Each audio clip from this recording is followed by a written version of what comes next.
व्यक्तीशी शारीरिक संबंध हे स्टँडर्ड भाषेत बोलली, आमच्या भाषेत झोपणे म्हणते आली.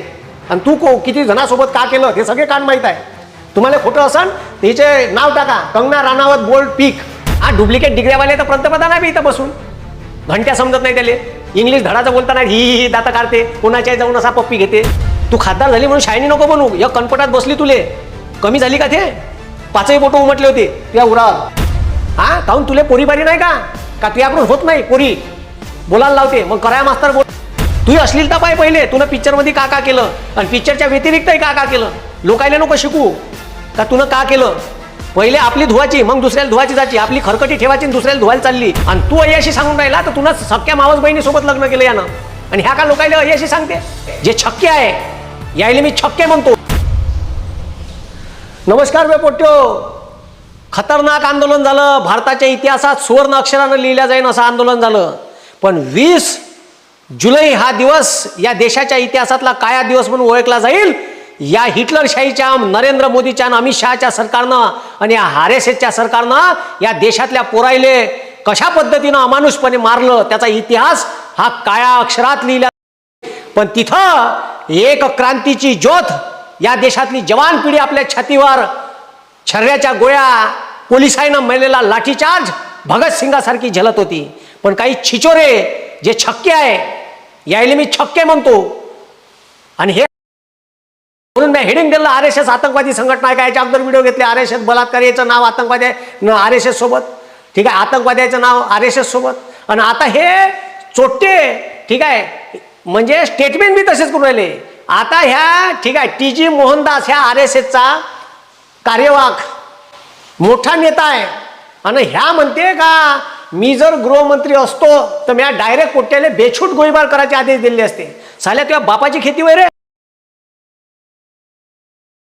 जास्त टळटळ करू नको. हे देशातली जवान पिढी होय. व्हॅक्सिन गिस्टीन तर पब्लिक शॉट दिन लोक याले. म्हणजे पोरं चूप आहे तर यायनं काही बोमला. अगर मेरे पास अधिकार होता तो मैं जंतर मंतर के आसपास कर्फ्यू लगाकर प्रदर्शनकारियों पर गोली मार देता. आणि हे म्हणलं RSSचा नेता आणि BJPचा इंटेलेक्च्युअल, ठीक आहे, सेलचा पूर्व प्रमुख TG मोहनदास. याला नागोया करून पडणार म्हणा पोट्टे. सापडू नको तू पोट्ट्याच्या कचाड्यात. याचं दुसरं स्टेटमेंट आहे. ह्या म्हणते, ठीक आहे, एवढ्यानंच मन नाही भरलं याचं. तर ह्या म्हणते प्रोटेस्ट में ऐसी लडक्या थी. हा काहून तुले पोरी बारी नाही का तुझ्याकडून होत नाही? पोरी बोलायला लावते, मग कराया मास्तर बोलला म्हणते. काय त्याला रेप पसंत आहे. साले हे अशी लायकी आहे यायची. हे आपल्या पोऱ्याबद्दल असे बोलते. हा यायले नागोया करून पडणार लागते RSSच्या ह्या लोकायले. साले म्हणून तुम्ही हाफचड्डीवर राहिले साले हो. बोलायला लावते. ह्या म्हणते रेप पसंद आहे. अगर इनके साथ ऐसा होता है, म्हणजे याच्यासोबत रेप झाला तर ह्या पोलीस स्टेशनले तक्रार बी करणार नाही. ठीक आहे, अशा पद्धतीचे स्टेटमेंट हे देऊन राहिला. ठीक आहे, असं अशा मानसिकतेचे लोक आहे. ठीक आहे, म्हणून याच्यावर ॲक्शन व्हायला पाहिजे. हे हाफ चड्डीवाले असेच आहे. हे देशाचा झेंडा मानत नाही, हे देशाची राज्यघटना मानत नाही. यायनं 2002 पर्यंत 52 वर्ष तिरंगा नाही फडकवला RSSच्या मुख्यालयात.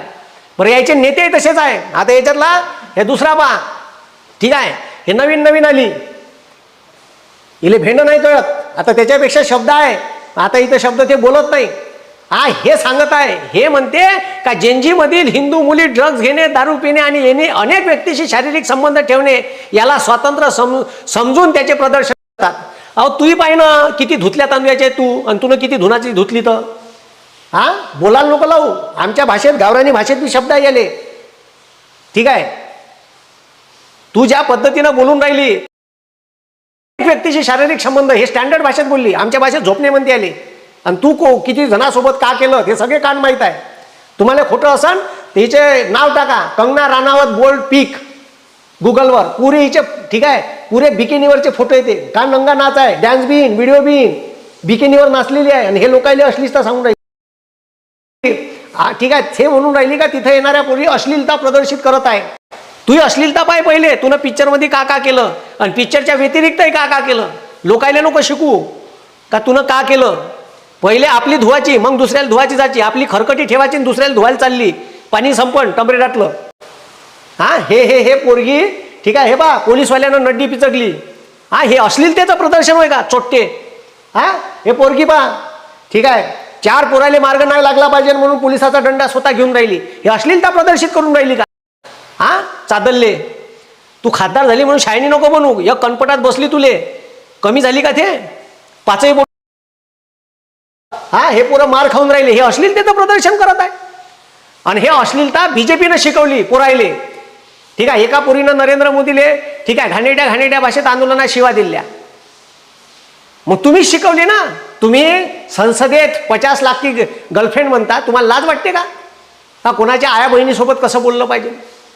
हा तुमचे खासदार आमदार अर्धे तर तडीपारनं बलात्कारी आहे नेऊन ठेवले. ते का सभ्यता शिकवलं लोकायले. तुम्ही लोकायला ज्ञान नका पाजू. पहिले तुमचं तुम्ही पहा खरकट धुता. ठीक आहे. बीजेपीत गेली एवढी शायनी बी नको बनू म्हणा. ठीक आहे. या पोट्ट्यानं आता इले टोल करणं चालू केलं तर मग रडून राहिली. माय असं म्हणणं नव्हतं आणि जेनजीला मी चांगलं मानतो. कायले आता घंट्याले जेनजी तुले आता धुते पुरे. त्या ठीक आहे CJPचा प्रवक्ता त्यानं इले चांगलं घेऊन टाकलं. मी म्हणते लहान ऋतिक रोशन सारखा दिसतो म्हणून मला कदाचित तिनं म्हणते पकडलं का मायावरच पर्सनली टीका करून राहिली. वाटत असेल तुले तो ठीक आहे ऋतिक रोशन सारखा. का संबंध होते ऋतिक रोशन सोबत तर सांगून दे. हे असे धंदे आहे. आता हे एक बयाड आहे. आता यायची पोल खोलायला बसलो ना तर मी पुरा यायला नागोळ्या करू शकतो. पॅन्ट बी ठेवणार नाही. ह्या शशिकांत दुबे याले कुत्र्यासारखा भुकायला ठेवला आहे बीजेपीनं. नरेंद्र मोदीवर अमित शहावर काही झालं का ठीक आहे संसदेत कुत्र्यासारखा. आणि ह्या म्हणते नेहरूले अय्याश आहे. अबे नेहरू अय्याश नाही त्या मोदी अय्याश आहे. त्याच्या इफ्टीन फाईल आहे तिथं. थांब थोड्या दिवसात नाही इफ्टीन फाईलींना नरेंद्र मोदीच्या पुरे अर्धे नागोळे फोटो तर मग मंजू म्हणा. आणि तू अय्याशी सांगून राहिला तर तुला सख्या मावस बहिणीसोबत लग्न केलं यानं. आणि ह्या का लोकायला अय्याशी सांगते नेहरू अय्याश आहे म्हणते. अबे तुया धुतल्या तांदळाचा आहे. यानं सख्या मावस बहिणीसोबत लग्न केलं. आणि हिंदू रीतिरिवाजात मावस बहिणीसोबत लग्न करता येते का हे तुम्ही मला सांगा. आणि ह्या म्हणते ठीक आहे नेहरू अय्याश आहे. अबे साल्या तू बाय थुतकडा तुया सख्या मावस बहिणीसोबत लग्न केलं. ह्या लोकायले नेहरूले अय्याश म्हणते. अबे नेहरूनं या देशामध्ये का केलं तर पंचवार्षिक योजना आणली. हे भारताची जी इकॉनॉमिकल डेव्हलपमेंट आहे त्याचा बेस नेहरूनं बनवला. या देशामध्ये इस्रो DRDOची निर्मिती केली. भाभा ॲटॉमिक रिसर्च सेंटर स्थापन केलं. या भारतामध्ये ठीक आहे सेल गेल भेल ह्या ज्या मोठ्याल्या भारत सरकारच्या कंपन्या आहे ह्या नेहरूच्या काळातल्या वय. नेहरूले जग मानत होतं. समजलं. जगामध्ये जेव्हा 2 ठीक आहे गट तयार झाले होते एक रशियाचा आणि एक अमेरिकेचा तेव्हा एक तिसरा गट तयार केला नॉन अलाइनमेंट मुवमेंट अलिप्तवादी देशाची संघटना. आणि 152 सदस्य देश आहे त्याच्यात 153. हे नेहरूची ताकद होती. 153 देश एकत्र केले होते नेहरूनं. त्या घंट्या बापूनं का केलं या मोदीनं. लंग फिरते डुप्लिकेट पुरस्कार घेऊन येते. हे डुप्लिकेट राहते. त्या नावाचा पुरस्कार बी नाही राहत त्या देशात. तरी या चोट्ट्याला गेला का पुरस्कार देते थांबून. ठीक आहे. ह्या पाहत बी नाही कोणता पुरस्कार चालला ह्या. ठीक आहे. याले तर मेलोडी द्यायला वेळ आहे पण देशातल्या गोरगरीब पुरायले का न्याय मागून राहिले त्याला वेळ नाही. मणिपूरमध्ये महिलांवर ठीक आहे अत्याचार होते तिथं जायला वेळ नाही आहे. आणि तू नेहरूले अय्याश म्हणून राहिला. स्वतःची अय्याशी पाय का कांड केले तर आपल्या जवानीत. ठीक आहे. हे लोकायले नको सांगू म्हणा. समजलं. अबे नेहरूनं स्वतःचे घरचे प्रॉपर्टी विकून भारत सरकारच्या तिजोरीत पैसे दिले. 3 मोठाले घरं भारत सरकारच्या नावानं करून दिले. हाय का तू अवकात. आणि ह्या देश विकून खाऊन राहिला मोदी. नेहरूनं दिल्ले म्हणलं स्वतःचं राहायचं घर नाही आहे. इंदिरा गांधीपाशी घर नव्हतं. सोनिया गांधीपाशी घर नाही. राहुल गांधीपाशी बी घर नाही आहे स्वतःचं घर. पाय इतिहास खोटं वाचत असेल तर काढ म्हणा जाऊन का कोणाच्या घरात राहत आहे सोनिया गांधीने राहुल गांधी. अख्खे घराच्या घरं देऊन टाकले म्हणलं भारत सरकारले. आणि तुम्ही साले अय्याश होऊन राहिले. साले तुम्ही तर मुक्या अन्नाच्या घरात पुरा देश ओतून टाकलाय. म्हणून ह्या लोकांपासून सावधान राहा. आणि याचे स्टेटमेंट ठीक आहे हे जे म्हणून राहिले ना याचे स्टेटमेंट साफ खोटे आहे. या देशाले महासत्ता बनवण्याचा पाया नेहरून रवला. या देशाले ज्या परिस्थितीतून बाहेर काढला 2 वेळचं खाच अन्न नव्हतं भेटत त्या परिस्थितीतून देशाले उभं केलं.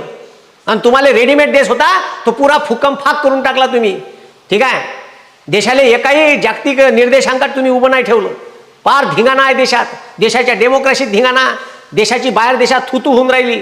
मानव अधिकाराचं उल्लंघन करून टाकलं. ठीक आहे. संविधानात काड्या करणं चालू आहे. आणि तुम्ही नेहरूले अय्याश म्हणता साले. या देशाची राज्यघटना कशी असावी त्याची उद्देश पत्रिका नेहरू लिहिली. आम्ही भारताचे लोक सार्वभौम समाजवादी धर्मनिरपेक्ष लोकशाही गणराज्य. कसा देश असेल आमचा सार्वभौम धर्मनिरपेक्ष समाजवादी लोकशाही गणराज्य. आम्ही लोकांना न्याय देऊ. कसा न्याय देऊ. आर्थिक सामाजिक राजकीय. हे नेहरूनं लिहिलं आहे. त्याच्यासाठी शिका लागते तेवढं फॉरेनले जाऊन. डुप्लिकेट डिग्र्यावाले तर पंतप्रधान आहे इथं बसून घंट्या समजत नाही त्याले. इंग्लिश धडाचं बोलताना ही दाता काढते, कोणाच्या जाऊन असा पप्पी घेते. हे का ठीक आहे, पंतप्रधानाची लेवल आहे का बे? हे असेच होते, हाफ मियाड पंतप्रधान बनवल्या. असो ठीक आहे, या भारतातल्या लोकांनी ठीक आहे सत्तेला झुकून दाखवलं, आणि याच्यानंतर आमच्या पोरायले जे लाठीचार्जचा तुम्ही आदेश दिला तो अमित शहानं दिला. याच्यानंतर पोट्टे अमित शहाचा राजीनामा मागण, नरेंद्र मोदीचा राजीनामा मागण, आणि आमच्या गाड्या खराब झाल्या तर त्याच्यात आम्ही राजीनामा मागू. कोणाचा? तर आम्ही नितीन गडकरीचा मागू. ठीक आहे, आता नितीन गडकरी बोंबलून राहिला का म्या म्हणते ठीक आहे पेट्रोलमध्ये इथेनॉल टाकायचा म्या आदेश केला नाही, आणि हे चोट्ट्याचे व्हिडिओ आहे. ह्या म्हणते का म्या सह्या केल्या. आता कितीची होय याचं? ह्या म्हणते का म्या सह्या केल्या. ठीक आहे, स्वतःच म्हणते, आणि आता म्हणते आता पोट्टे याले ट्रोल करून राहिले. थांब, आता तेरी भी बारी आहे नितीन इथेनॉल स्टाईल, तेरी बारी भी आएंगी, सबकी बारी आएंगी, एक एक की. मग आता लक्षात ठेवा ठीक आहे, हा देश या RSS पासून BJP पासून आपल्याला मुक्त करायचा आहे. कारण यायनं देश बंदा विकून खाल्ला, आणि हे संसदेत ह्या चोट्ट्याले दुसरे विषय नाही आहे. हा, इथं पोरायले नीटचा प्रश्न आहे, पेपर फुटीचा प्रश्न आहे, बेरोजगारीचा प्रश्न आहे, आदिवासीची जलजंगल जमीन मोदी अंबानीच्या घशात घालणं चालू आहे, असे अनेक मुद्दे आहेत. तर हे साले नेहरूवर बोलून राहिले, नेहरू यश आहे, यायले पन्नावं लागते धरून. ठीक आहे, त्याच्याशिवाय हे ऐकणार नाही. ठीक आहे, या देशात 6-7 दिवसात असं वातावरण तयार झालं असतं. ठीक आहे, आम्ही शांतताप्रिय लोक आहे, आम्हाला शांततेनं जगू द्या. ठीक आहे, आमच्या डोक्यात क्रांती आणू नका, शांतीनं आम्हाला न्याय देत असेल तर द्या ना. अगं असे स्टेटमेंट करान तर पोट्टे पुन्हा भडकल्याशिवाय.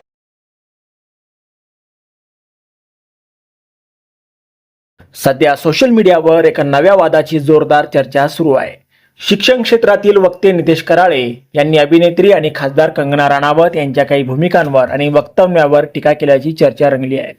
त्यानंतर सोशल मीडियावर समर्थक आणि विरोधक आमने सामने आले आहेत. कंगना राणावत या बॉलिवूडमधील लोकप्रिय अभिनेत्री असून त्या भारतीय जनता पक्षाच्या खासदारही आहेत.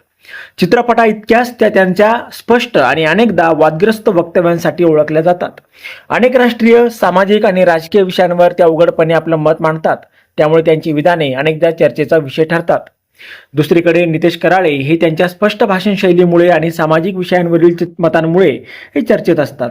कोणताही विषय असो ते त्यावर थेट भूमिका मांडतात, त्यामुळे त्यांच्या वक्तव्याकडेही मोठ्या प्रमाणात लक्ष दिलं जातं. याच पार्श्वभूमीवर कंगना राणावत यांच्या काही विधानावर नितेश कराळे यांनी टीका केल्याची चर्चा सुरू झाली आहे. त्या टीकेनंतर सोशल मीडियावर अनेक प्रतिक्रिया उमटल्या. काही लोकांनी कराळे यांच्या मतांचे समर्थन केलं, तर अनेकांनी कंगना राणावत यांच्या भूमिकेचं समर्थन करत कराळे यांच्या टीकेवर प्रश्न उपस्थित केले. लोकशाही व्यवस्थेत प्रत्येक नागरिकाला आपलं मत मांडण्याचा अधिकार आहे, मात्र सार्वजनिक व्यक्तींनी केलेली वक्तव्ये आणि त्यावर होणारी टीका यामध्ये तथ्य, सभ्यता आणि जबाबदारी यांचं महत्त्व तितकंच मोठं असतं. म्हणूनच अशा चर्चांकडे भावनेपेक्षा माहितीच्या आधारावर पाहणे आवश्यक आहे. सध्या सोशल मीडियावर अनेक प्रकारचे व्हिडिओ, पोस्ट आणि दावे फिरत असतात. त्यातील प्रत्येक माहिती खरीच असेल असंही नाही, त्यामुळे कोणताही निष्कर्ष काढण्यापूर्वी अधिकृत माहिती, संपूर्ण संदर्भ आणि विश्वासार्ह स्रोत हे तपासणं महत्त्वाचं आहे.